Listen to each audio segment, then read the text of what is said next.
Bhavnagar Rajkot highway પર બુધવારે મોડી રાત્રે અકસ્માત સર્જાયો હતો, જેમાં ભાવનગર જિલ્લા પંચાયતના મહિલા પ્રમુખ રૈયાબેન મિયાણી પતિ મૂળજી મિયાણીના મોતના સમાચાર સામે આવ્યા છે।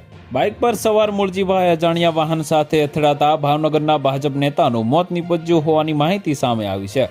મળતી માહિતી અનુસાર ભાવનગરના સિહોરમાં ગઢુલા ગામ નજીક ભાજપ નેતા મૂળજીભાઈ મિયાણીનો અજાણ્યા વાહન સાથે અકસ્માત સર્જાયો હતો।